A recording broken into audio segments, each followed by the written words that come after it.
The law of the prairie is unforgiving. You trust no one. For Felicia, a widow haunted by the ghosts of her past, that law was etched onto her heart. So when a starving Lakota stranger collapsed on her doorstep during a blinding dust storm, every instinct screamed for her to shut the door.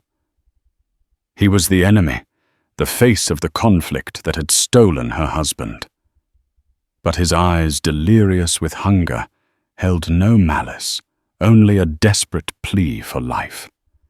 In an act that would either be her salvation or her damnation, she dragged him inside, unaware that the man she was about to feed was not just a wanderer. He was Wanbli, Gleska, the only son of the great chief Black Moon, and her single act of mercy had just lit the fuse on a powder keg of vengeance, betrayal, and a desperate fight for peace that would stain the Dakota plains red. The wind was a living thing. It clawed at the sod walls of Felicia Thompson's homestead, screaming with the voices of 1,000 lost souls. It was a sound she knew intimately, a constant companion in the vast, lonely expanse of the Dakota Territory. Out here, the sky was an ocean, and her small cabin was a raft tossed on its whims. The year was 1877, and the silence left by her husband, Daniel, was a chasm the wind could never quite fill. Daniel had been a man of the earth, his hands calloused from turning the stubborn soil, his eyes fixed on a future he'd sworn they would build together. That future that had been trampled into the dust 2 years prior, not by drought or famine, but by the clash of two worlds. A skirmish, they'd called it, a misunderstanding over a stray cow that had escalated into gunfire. Felicia never knew the full truth, only the gut-wrenching sight of her neighbor Jed, riding back with Daniel slung over his saddle, his vibrant life extinguished by a Lakota arrow. Since then, Felicia existed in a state of suspended animation. She worked the small plot of land Daniel had cleared her hands now, as rough as his had once been. She tended her chickens, milked her lone cow Bessie, and kept her rifle, a Winchester 73, clean and close. The nearby town of Redemption Gulch was a place she visited only for necessity. It was a town simmering with resentment run by men whose fear had curdled into a visceral hatred for the land's original inhabitants. Men like Sheriff Jaden Reed, a man whose justice was as twisted as the gnarled cottonwoods that lined the dry creek bed. Tonight, the storm was different.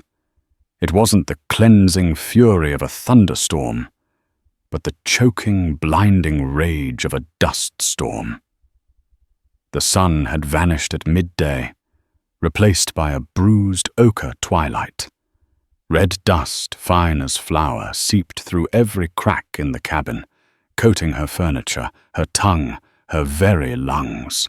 Felicia had just finished her meager supper of stale bread and jerky when a frantic scratching sound at the door tore through the wind's howl.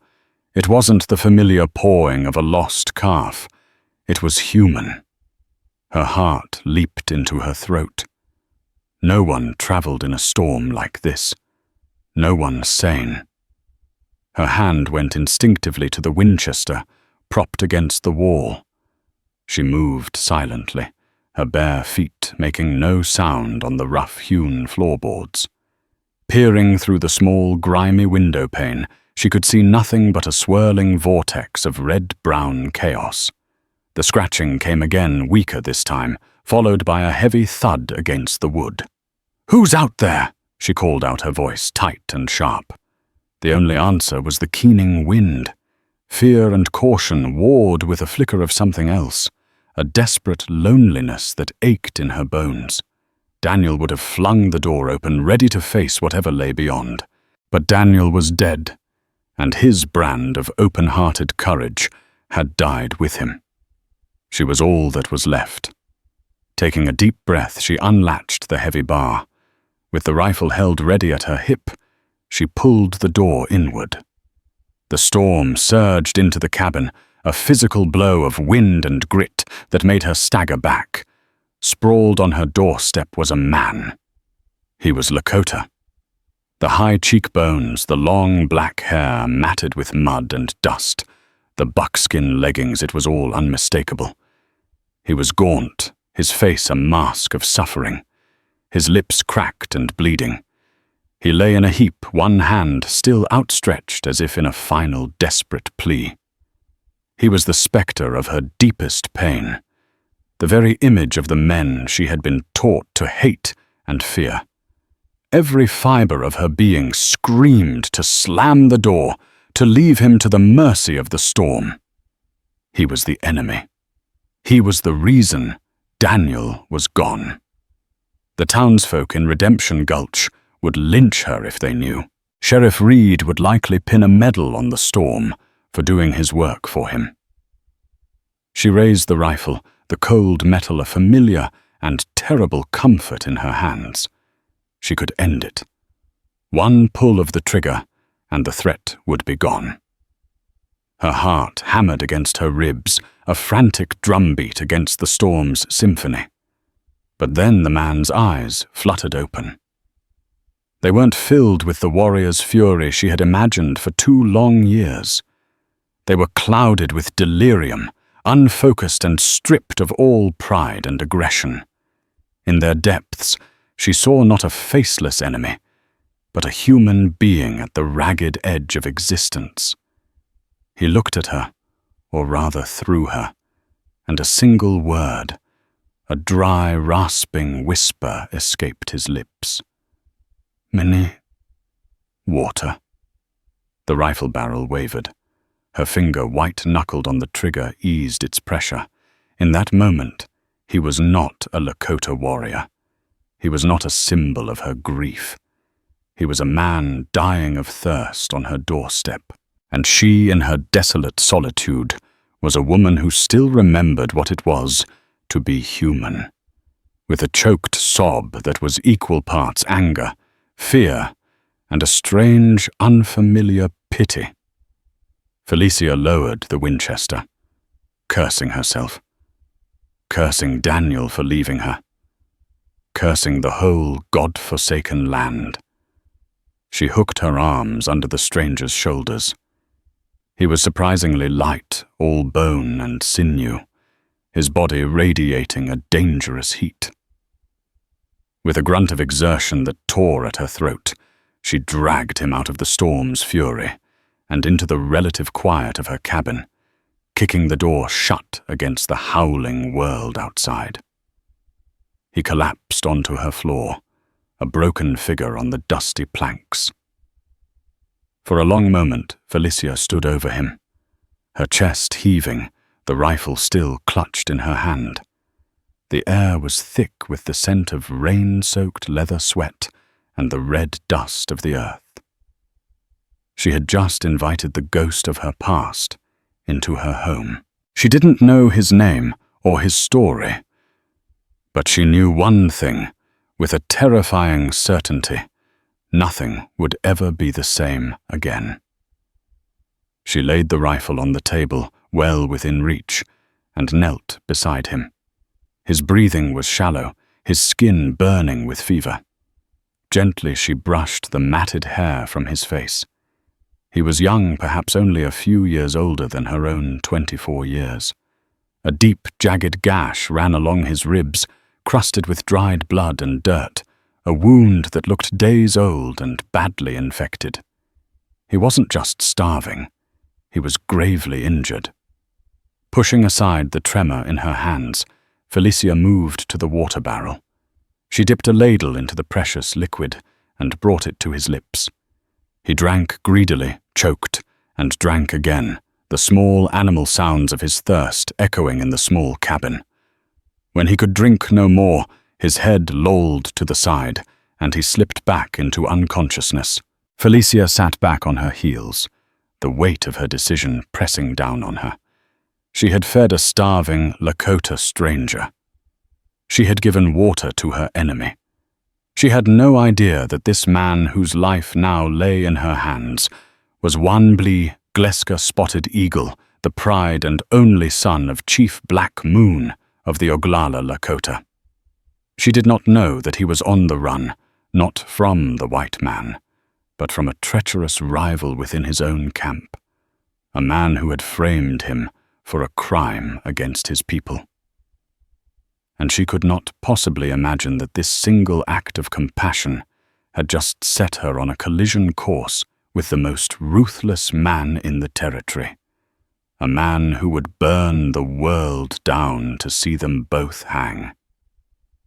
The storm raged on, but inside the small sod cabin, a different, more dangerous storm had just begun. The next few days passed in a feverish haze for both the stranger and Felicia. The dust storm blew itself out, leaving behind a world scoured clean and unnervingly silent. Inside the cabin, the only sounds were the man's labored breaths and the quiet hiss of boiling water. Felicia worked with a grim, methodical determination that left no room for the fear gnawing at her insides.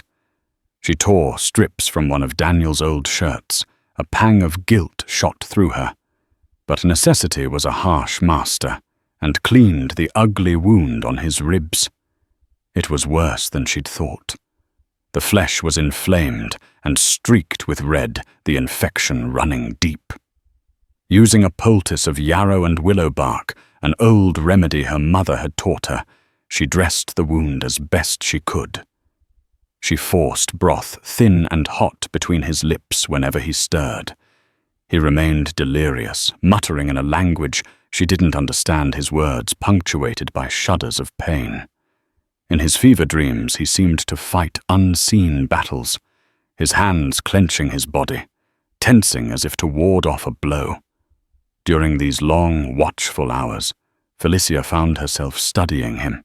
Stripped of the perceived threat, she saw the details. The fine, almost elegant structure of his bones, the strength in the line of his jaw. The single eagle feather, tattered and stained, still tied securely in his hair. This was no mere raider. There was a quiet dignity about him, even in his wretched state. She saw the intricate beadwork on his moccasins, a pattern of blues and whites that spoke of a skilled and patient hand.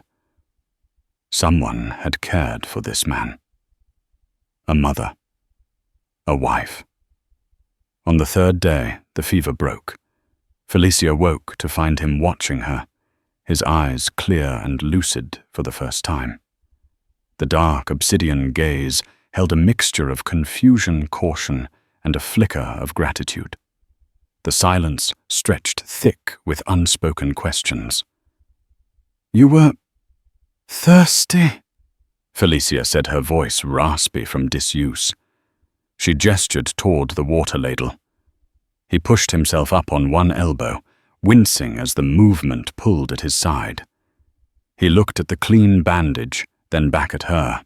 His gaze was intense, searching. "You," he said, his voice a low, gravelly sound. "You help." His English was broken but clear. Felicia nodded curtly, unwilling to unpack the swirling emotions behind that simple gesture. "You were hurt. You would have died in the storm." He nodded slowly, accepting her words as fact. He gestured to himself. Coda. It wasn't his true name, but the one he chose to give her. In the Lakota tongue, it meant friend, an offering of peace in a world that offered him none. Felicia. She replied the name, feeling strange on her tongue in his presence. A fragile truce settled over the cabin. They spoke little, their communication a patchwork of simple words and gestures. He learned the English words for water, food, and rest. She learned that washta meant good when he tasted the rabbit stew she made, and Pilamaya was his quiet, solemn word for thank you. She learned to read the pain in his eyes and knew when to fetch the willow bark tea. He, in turn, began to move with a quiet consideration for their shared space. Never making a sudden move, his presence becoming less of a threat and more of a silent, watchful shadow. He would sit for hours carving a small piece of scrap wood with a knife Felicia had cautiously lent him his hands, moving with an innate grace. One afternoon, as she was mending a tear in her dress, he spoke. Why, he asked, his gaze fixed on the needle in her hand. Felicia paused, the needle hovering over the coarse fabric. Why what? Why help? He gestured to himself, then made a sweeping motion with his hand to indicate her world. The world of the Wasichu, the white people. Your people, and my people. He didn't need to finish the sentence. The blood-soaked prairie spoke for itself. Felicia's knuckles whitened around her sewing. The image of Daniel, pale and still, flashed in her mind. The old familiar anger rose in her throat, hot and bitter. My husband, she began, her voice low and trembling, was killed by your people. Koda's face remained impassive, but a deep sadness entered his eyes. He didn't offer apologies or excuses. He simply listened, giving her the space to voice the grief she had kept locked away for 2 years. He was a good man. She whispered the words, tearing at her. He wanted nothing more than this small piece of land. He never hurt anyone. She looked up, her own eyes now blazing with a pain that matched his. So you ask me why I don't know. Maybe I'm a fool. Or maybe I was just tired of the hate. He held her gaze for a long moment, and in that shared look something shifted. It wasn't forgiveness, not yet. But it was the beginning of understanding. He saw not a white woman, but a widow in pain. She saw not a Lakota warrior, but a man carrying his own burdens. Hate is a heavy stone, Koda said softly, his English more careful now. It is hard to carry. Meanwhile, in Redemption Gulch, another kind of storm was brewing. Sheriff Jaden Reed stood on the porch of his office, a squat, imposing man with a drooping mustache and pale, cold eyes. He spat a stream of tobacco juice into the dusty street, his gaze scanning the town he ruled with a fist of iron and fear. His deputy, a young, earnest man named Thomas Miller, hurried up the steps. Sheriff Old Man Abernathy just rode in from his north pasture. Says he found tracks, a single rider shod horse heading east, but he also found moccasin prints near the creek. Reed's eyes narrowed. Indian looks that way, sir. Lakota Abernathy reckons. And Reed prompted, his voice laced with impatience. And one of Silas Croft's prize bulls is missing. Gored. Looks like it put up a fight before it was brought down. Reed allowed a slow, cruel smile to spread across his face. This was the opportunity he'd been waiting for. Tensions with the Lakota had been simmering for months. The territorial government was pressuring him to keep the peace, but Reed knew that power wasn't found in peace. It was found in conflict, in being the man who stood between the settlers and their fears. A renegade Reed declared, his voice booming for the benefit of the townsfolk within earshot.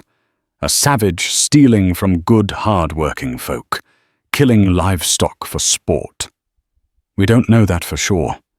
Sheriff Thomas said, a flicker of unease in his expression. It could have been a mountain lion or... Are you questioning me?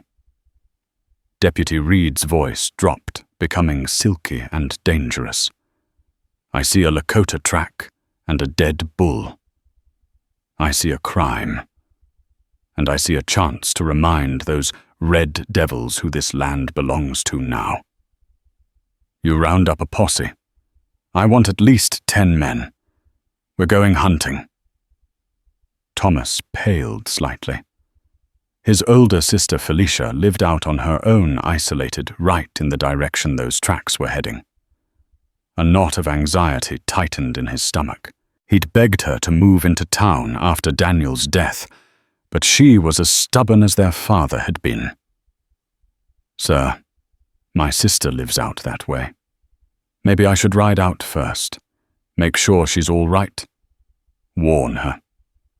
Reed clapped a heavy hand on Thomas's shoulder, his grip painfully tight. "An excellent idea, son. You go check on your sister. Reassure the poor widow. And while you're there," his eyes glinted with cunning, "you keep your eyes peeled. This renegade will be weak, maybe injured from that bull. He'll be looking for shelter. A lone woman's homestead is a mighty tempting target."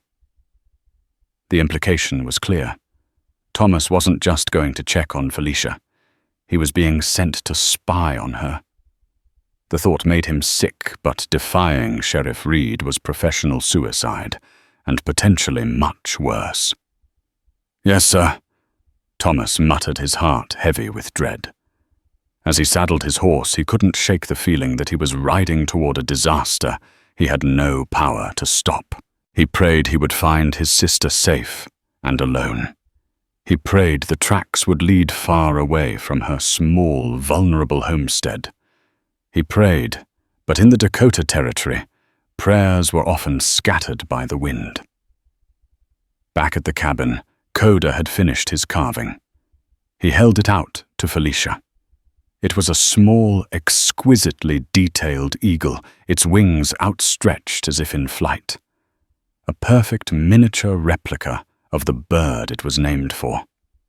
She took it from him, her fingers tracing the smooth lines of the wood. It was a gift, a bridge across the chasm of their two worlds. "It's beautiful," she said, her voice barely a whisper. "For you," Coda said. "For Washte, for being good." A fragile trust had been forged in the crucible of shared solitude. But outside the posse was gathering, and Thomas Miller was riding toward them, carrying the authority of a man who saw trust not as a bridge, but as a weakness to be exploited. The quiet peace of the cabin was about to be shattered. The sight of the rider on the horizon made Felicia's blood run cold. She was outside, scattering feed for the chickens with Coda, sitting quietly on the cabin step, regaining his strength in the warm afternoon sun. His wound was healing, the angry red fading to a dull pink. The peace between them had settled into a comfortable routine, a silent understanding that felt more real than anything Felicia had known in years. Then came the dust cloud, a single rider moving fast. Inside, Felicia hissed, her voice sharp with sudden panic. "Now! Get out of sight!" Coda needed no further urging. He recognized the danger instantly. With a grim nod, he disappeared into the dim interior of the cabin, moving with a swiftness that belied his recent injuries. Felicia forced herself to stay calm, to continue throwing the grain, as if it were just another ordinary day. But her heart was a frantic bird beating against her ribs. As the rider drew closer, her fear gave way to a complex mix of relief and dread. It was her brother, Thomas. He reined in his horse, his young face etched with worry. He swung down from the saddle, his eyes scanning the homestead, lingering for a moment on the cabin door. Felicia. "Thank God," he breathed, striding toward her. "I was worried sick." "Thomas. What is it?" "What's wrong?" she asked, trying to keep her voice even. Sheriff's got a posse together. Old man Abernathy found Lakota tracks and a dead bull out near the creek. Reed's stirring the whole town up, talking about a renegade on the loose. He lowered his voice. I had to come check on you. This is too close, Felicia. It's not safe for you out here. Felicia's mind raced. Coda. He was the renegade. The bull must have been how he got the gash in his side. He must have killed it for food, a desperate act of survival. I'm fine, Thomas, she said a little too quickly. No one's been by here, just the storm. Thomas looked at her, his brow furrowed. He knew his sister. He could read the subtle tension in her jaw, the way she wouldn't quite meet his eye. His gaze drifted past her toward the cabin. Can I get a drink of water? It's a long, dusty ride. Of course, she said, her stomach twisting into a knot. She had to get him watered and on his way before he suspected anything. She led him inside. The cabin was dim, and for a heart-stopping moment she thought Coda was nowhere to be seen. Then she saw him. He was pressed into the darkest corner of the room behind a stack of blankets, trying to merge with the shadows. But the light from the open door caught the edge of his buckskin leggings. Thomas saw it at the same instant. He froze his hand, hovering over the tin cup he was reaching for. His eyes widened first in disbelief, then in stark horror. He looked from the figure in the shadows to his sister's pale, defiant face. The air crackled with unspoken accusation. Felicia, what have you done? He whispered, his voice shaking. Before she could answer, Coda stepped out of the shadows. He stood tall, his face a mask of stoic resolve. He would not hide like a coward. His eyes met Thomas's, not with aggression, but with a calm, assessing gaze. Thomas's hand instinctively dropped to the Colt peacemaker at his hip. Get back, he stammered, his fear making him clumsy. Thomas, no. Felicia cried, stepping between them. He's hurt. He was starving. He would have died. He's one of them. Thomas's voice cracked. He's the one they're hunting. Felicia, they'll hang you for this. Reed will see you strung up right beside him. His name is Coda, she said. Standing her ground, her hands outstretched to her sides, as if to shield the Lakota man with her own body. He hasn't done anything wrong. He killed Croft's bull. That's thieving. He was starving. She shot back, her voice ringing with a passion that surprised them both. Would you have him die for the sake of a rich man's cattle? Is that the law now? The confrontation hung in the air, thick and suffocating. Thomas was trapped. His duty as a deputy, his loyalty to the terrifying Sheriff Reed, his own ingrained fears. All of it screamed at him to draw his gun to arrest the man and drag his sister back to town for judgment. But the woman standing before him, her eyes blazing with a righteous fury he hadn't seen since she'd stood up to their overbearing father years ago, was his sister. He loved her. He saw the logic in her plea, the simple humanity of it, and it tore him apart. You don't understand what you've done, he said, his voice dropping to a pained whisper. Reed is not a man you cross. He's looking for an excuse, any excuse to start a war. And you just handed it to him on a silver platter. He backed away slowly, his face a canvas of anguish and conflict.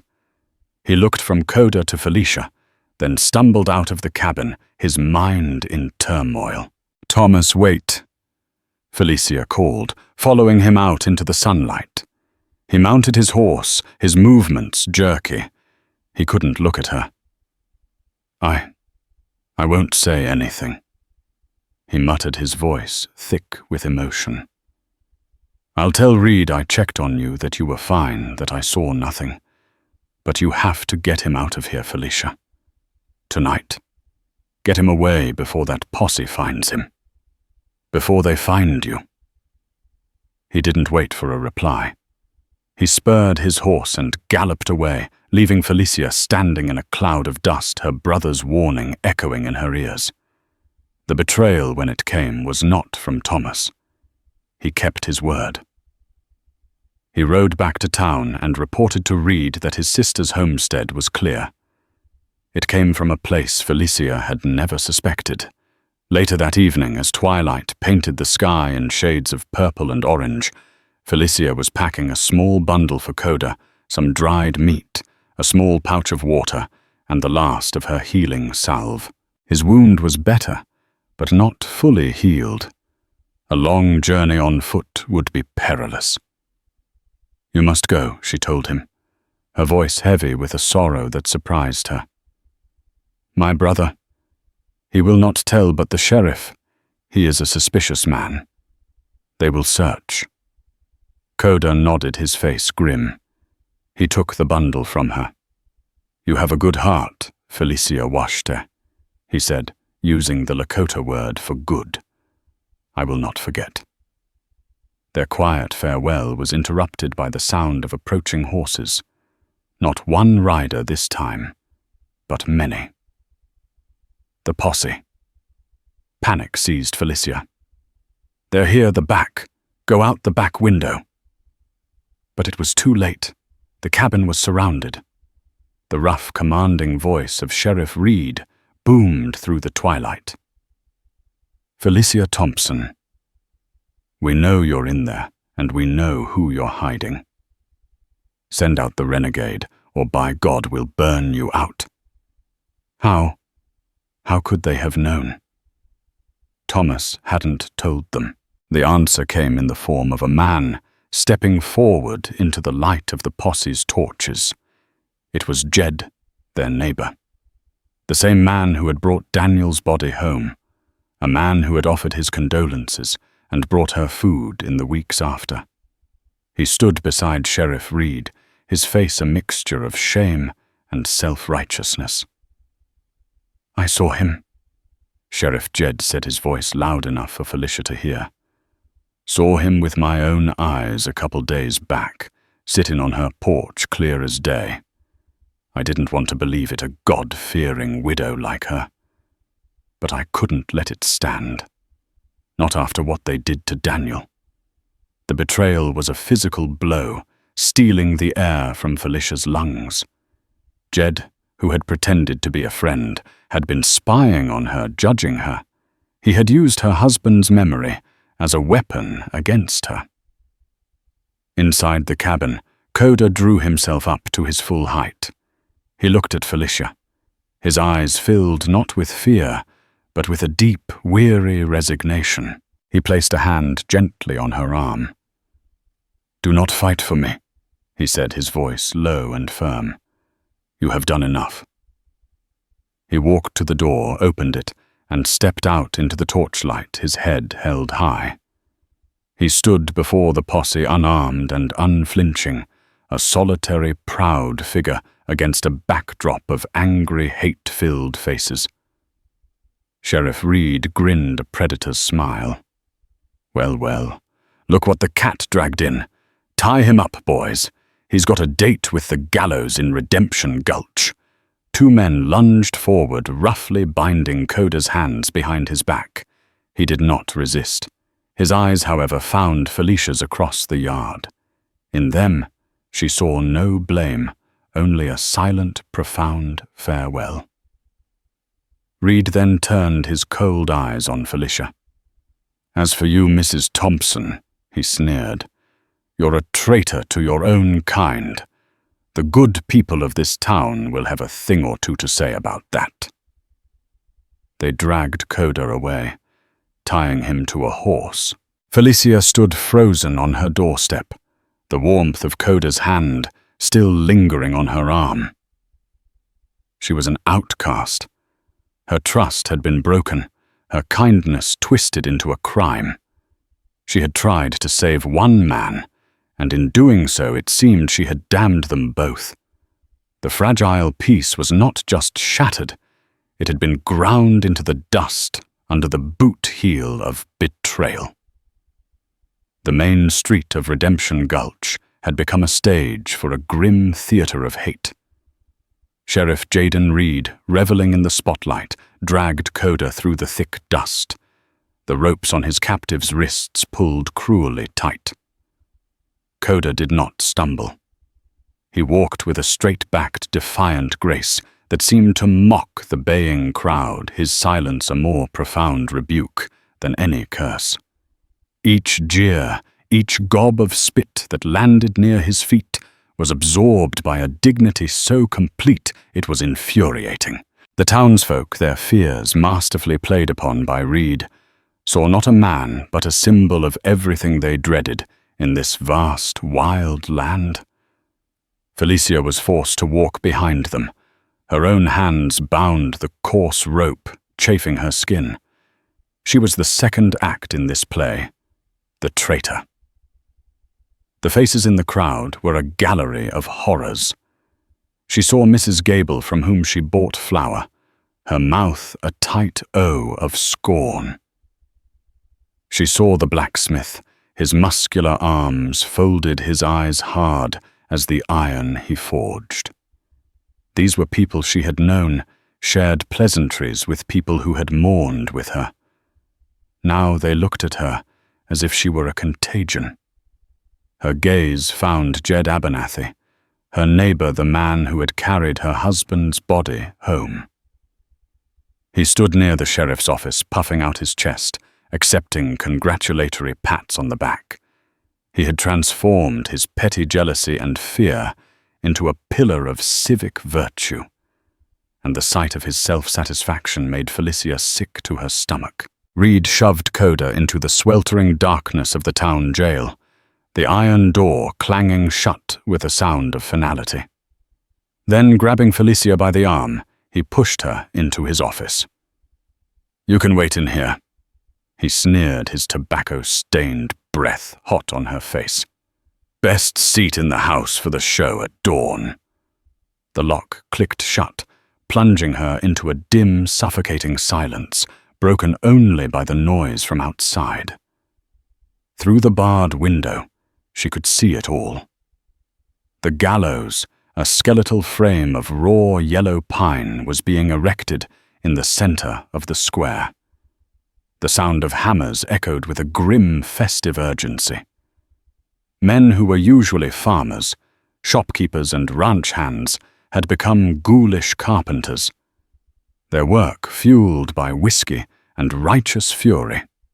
Reed had promised them a trial, but this was not for justice. It was for spectacle. Her brother Thomas was posted as guard outside the door. He was a statue of misery, his face pale and haggard, his deputy's badge a heavy weight upon his chest. "Thomas," she pleaded, her voice cracking as she pressed her face against the rough wood of the door. "Listen to me. You know this is wrong. They're going to murder him." For a long time there was no answer but the hammering and the distant, ugly laughter from the saloon. Finally his voice came a ragged whisper through the door. "What can I do, Felicia? You see them. The whole town is behind Reed. They want this. If I try to stop it, they'll just find another rope. And what about what we want?" She pushed her desperation, making her voice sharp. "What about what's right Father used to say, that a man's character is what he does when he thinks no one is watching? Well, everyone is watching now, Thomas, including you, and you're just letting it happen." She heard a choked sound, a mix between a sum and a gasp for air. "It's not that simple." "It is," she insisted, rattling the doorknob futilely. "It's the simplest thing in the world. A man was starving. I helped him. Now another man, a vain and cruel one, wants to kill him to make himself look strong. Where is the complication in that? When did we forget how to be decent?" The silence that followed was heavy with his anguish. She had reached him, she knew, but whether it was enough, she couldn't tell. She sank to the floor, her back against the door, the splinters pressing into her dress. Despair began to creep in cold and numbing. Coda was going to die. She was going to be run out of town, or worse. Her act of compassion had been for nothing. Her mind, frantic, replayed her time with Coda. She saw him carving the small wooden eagle, his hands patient and skilled. She heard his real name whispered in the quiet of her cabin, Wanbli Gleska. Spotted Eagle. It was a name of power, of significance, not the name of a common drifter. He had a people. He had a family, and they had no idea. A wild, improbable plan sparked in the darkness of her despair. It was a fool's hope, a tiny ember against a hurricane, but it was all she had. His people. If she could reach them. If she could just tell them. Her eyes darted around the office, a predator's frantic search for a weapon, an exit, a chance. The room was a mess of wanted posters, dusty ledgers, and old newspapers. And there on Reed's cluttered desk lay a large, rolled-up map of the Dakota Territory. Beside it, gleaming in a stray beam of moonlight from the window, was the ornate letter opener Reed used with such theatrical flair, its silver handle carved into the shape of a wolf's head. Hope, fierce and painful, surged through her veins, chasing away the cold numbness. She had a target. Now she needed a path. Hours crept by. The hammering outside stopped, replaced by the rowdy sounds of the saloon. The moon climbed high, casting long skeletal shadows across the square. Finally, the lock on her door turned. Thomas entered, carrying a plate with a piece of dry cornbread and a tin cup of water. He wouldn't look at her. His guilt was so thick she could almost taste it. "I'm sorry, Felicia," he mumbled, setting the plate on the floor. "Sorry won't stop that noose from tightening," she said, her voice quiet and hard. She rose to her feet, facing him. "I need your help, Thomas. Not for me. For him. For your own soul." He shook his head, a gesture of pure defeat. "I can't let you out. Reed would have my hide." "You don't have to," she countered, her strategy shifting her voice, softening into a plea he couldn't easily refuse. "You just have to be a bad deputy for 5 minutes. Go for a walk, check the horses, spill a drink on yourself and go to the wash basin. I don't care. Just look the other way. That's all I ask." She took a step closer, her eyes boring into his. "Do it for the memory of our father. He died for his principles. Don't let yours die in this stinking office." The mention of their father struck him like a physical blow. He flinched, his gaze finally meeting hers, and she saw in his eyes a devastating war between fear and shame. He saw the sister who had protected him from bullies, who had taught him to read, and he saw the man he had become, a frightened subordinate to a petty tyrant. The war lasted only a moment. Shame won. Without a word, Thomas turned and walked out of the office. He pulled the door shut, but she heard no click of the lock. He was giving her a chance.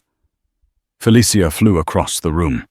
Her hands, shaking but surprisingly nimble, snatched the wolf-headed letter opener. The blade was dull, but with frantic sawing motions.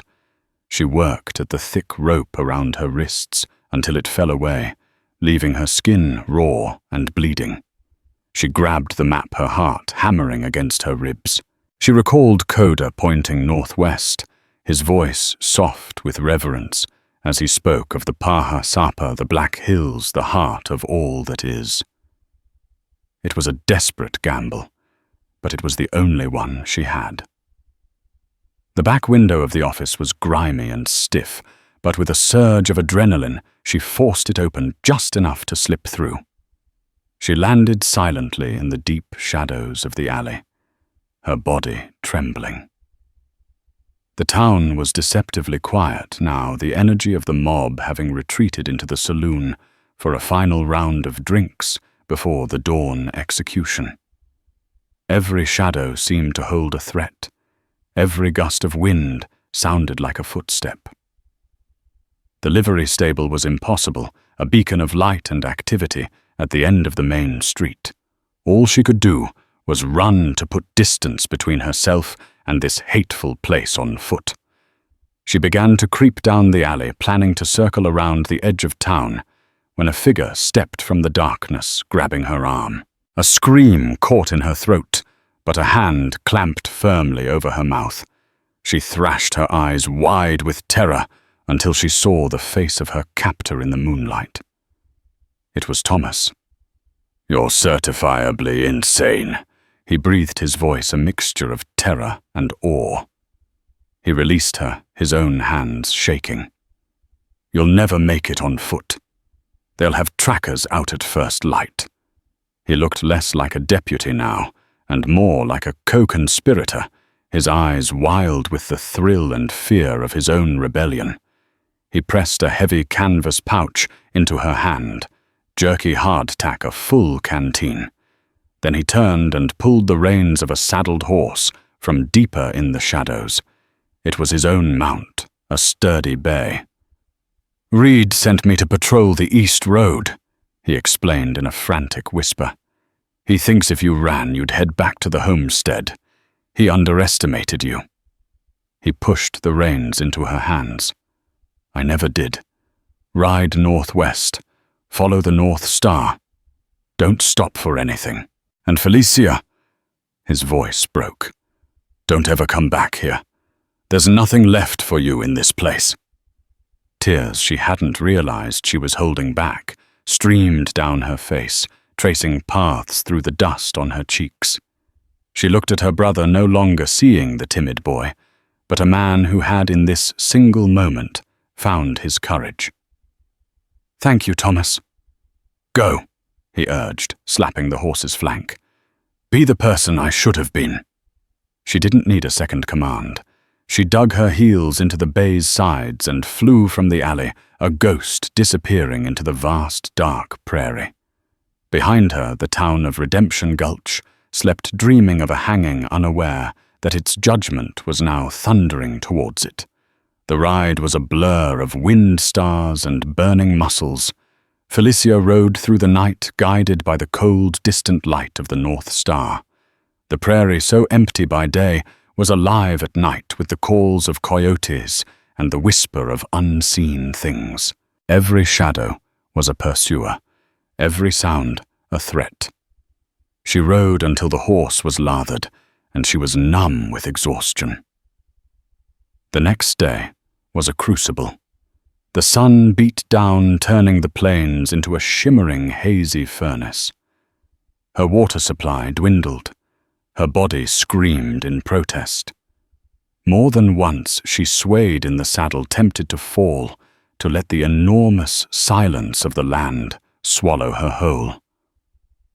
But then she would see Coda's face, his unflinching dignity on the gallows, and she would see the sneering triumph on Reed's, and a fresh wave of angry energy would propel her forward. This was no longer just for Coda. It was for Daniel, for herself, for every person crushed under the boot of men like Reed. As the sun began to bleed across the horizon on the second day, she saw them a series of low, dark hills exactly where Coda had gestured, the Paha Sapa. And nestled in a valley protected from the wind, she saw the unmistakable smoke of many campfires. She urged the exhausted horse forward, her heart a wild drum. As she drew near, two Lakota warriors on painted ponies seemed to materialize from the landscape itself. Their rifles leveled their faces hard and unwelcoming. They shouted at her in their own tongue, their meaning perfectly clear. Halt. Fear, sharp and icy, threatened to paralyze her. She was a white woman, an intruder riding a deputy's horse into the heart of their sacred land. But she had come too far to fail now. Raising her voice, hoping it didn't betray her terror, she cried out the only words that mattered. "Wanbli! Gleska!" She screamed the name tearing from her raw throat. "Pila Maya! I need a help. I have news of Wanblia Gleska." The effect was instantaneous. The warrior's aggressive posture faltered, replaced by shock, then a tense urgency. They exchanged a rapid-fire conversation, their eyes darting from Felicia to the camp. One of them motioned curtly for her to follow, and they escorted her, a strange and tattered envoy, into a world she had only ever known through fear and rumor. The camp was larger than she could have imagined. Hundreds of people moved with quiet purpose among the painted teepees. She was led to the center, to the largest teepee before which sat a man who radiated an authority so profound it was almost a physical force. His hair was streaked with silver, his face a testament to a life of leadership and sorrow, and his eyes, when they landed on her, were as sharp and piercing as a hawk's. This was a chief. "You speak the name of my son." The chief said, his English as clear and deep as a river. He rose slowly to his feet. "He vanished with the last full moon. We had given up our search. We believed he had walked the spirit road." Felicia practically fell from the saddle, her legs giving way from exhaustion and relief.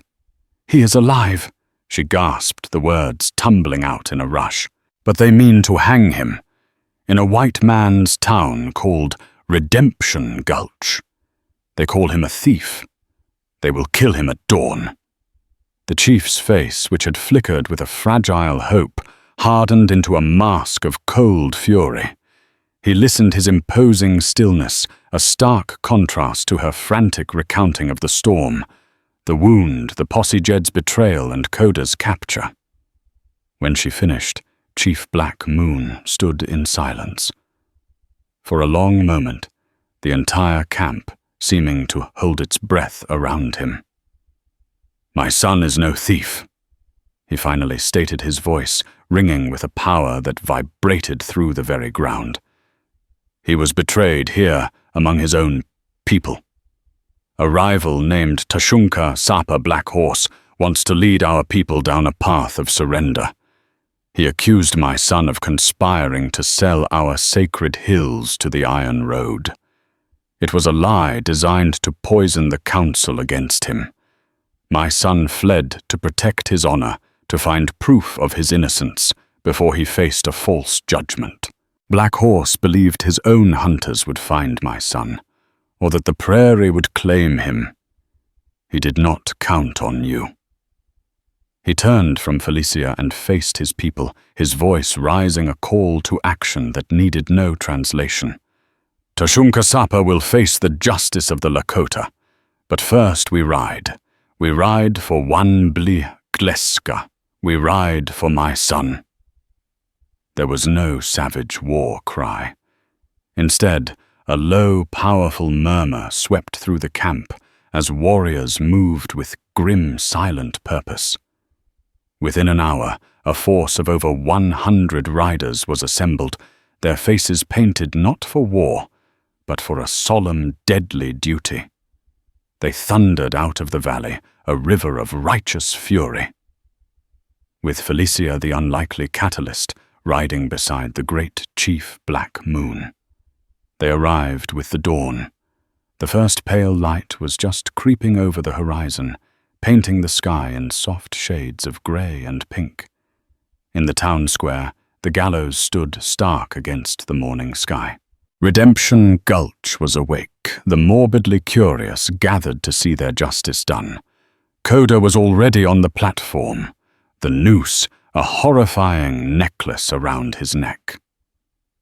Sheriff Reed stood beside him, basking in his moment of ultimate authority, a smug smile on his face. The Lakota force did not charge. They simply appeared. One moment the streets were empty, the next they were filled, the warriors materializing from the morning mist like vengeful spirits. They formed a silent, unbreakable ring around the square, their presence a suffocating weight. The crowd's excited chatter died instantly, replaced by a collective gasp of terror. Reed's smile vanished, his face turning the color of chalk. He stared dumbfounded at the sea of grim faces, at the rifles held steady, at the commanding figure of Chief Black Moon, who sat motionless on his powerful warhorse. "This is official town business," Reed stammered, his voice a pathetic squeak. "This man is a condemned criminal." Black Moon's gaze passed over Reed as if he were an insect. His eyes were fixed only on his son. He raised a hand, and his voice, calm and laced with iron, carried to every corner of the square. "You seek to hang Wanbli Gleska, my son. You call him a thief for killing a single beast to survive, while your people slaughter the buffalo by the thousand and steal the very land from under our feet." A ripple of shock and horror went through the townsfolk. The chief's son. The reality of their mob action crashed down upon them with the weight of a mountain. He is a man of honor, betrayed by his enemies. Black Moon continued, his voice resonating with cold truth. But his only crime in your world was hunger, and this woman, he gestured to Felicia, who sat exhausted but resolute at his side, showed him a mercy you have forgotten. She represents a hope for peace. You, his searing gaze landed on Reed, you represent only greed and hate. From the edge of the crowd, Thomas stepped forward. His face was terrified, but his voice was clear and steady. "He's telling the truth. Sheriff Reed wanted this. He provoked it. He lied about the bull. He lied about everything, just to have an excuse to do this." Reed cornered and exposed his power. Evaporating before his eyes made a final desperate play. He snarled, pulling his pistol and pressing the barrel to Coda's temple. "One more step, and he dies. I'll kill him right now, I swear it." But Thomas, in his moment of truth, was faster. He had already unholstered his Colt. A single deafening shot cracked through the dawn air. Reed cried out a sound of pure shock and crumpled to the platform, his hand clutching a blossoming red stain on his shoulder. His pistol clattered harmlessly to the wood. The reckoning was complete. In the stunned silence, two of Black Moon's warriors leaped onto the gallows and cut Coda free. As his father and his people watched, Coda walked down the steps, past the groaning form of Jaden Reed, past the terrified townspeople. He walked directly to Felicia. He stopped before her horse, the rising sun illuminating the dust motes dancing between them. The noose marks were a raw red line on his neck. He reached up not with the weakness of a victim, but with the strength of a survivor, and gently took her hand. "Felicia Washte," he said, his voice deep and full of a meaning that transcended language. "You have a warrior's heart."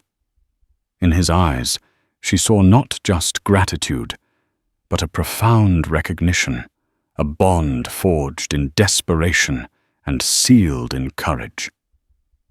The empty noose swayed in the morning breeze, a testament to a fate averted as a new and fragile dawn broke over the blood-stained dust of Redemption Gulch. In the aftermath, a fragile peace settled over the plains, born not from treaties, but from mutual respect forged in crisis. Chief Black Moon and his son Wanbli Gleska returned to their people, where the real traitor was brought to justice, clearing the young warrior's name. Sheriff Reed, disgraced and wounded, was hauled away by territorial marshals, his reign of terror over. But Felicia Thompson, could no longer call Redemption Gulch home. She had crossed a line that could not be uncrossed. She had become a legend, the woman who saved the chief's son. But legends are often lonely. With a final knowing look from one Bligleska, a look that promised a bond that would transcend distance and time, she sold her homestead. She rode west not as a grieving widow, but as a woman who had faced down hatred and chosen compassion forever changed by the stranger she had fed. Her story reminds us that courage isn't about the absence of fear, but about acting in spite of it. It's a testament to the fact that one small act of kindness can change the course of history. If her incredible journey moved you, please hit that like button. Share this story with someone who needs to hear it, and be sure to subscribe for more true tales from the heart of the Wild West. Let us know in the comments what you think. Could you have done what she did?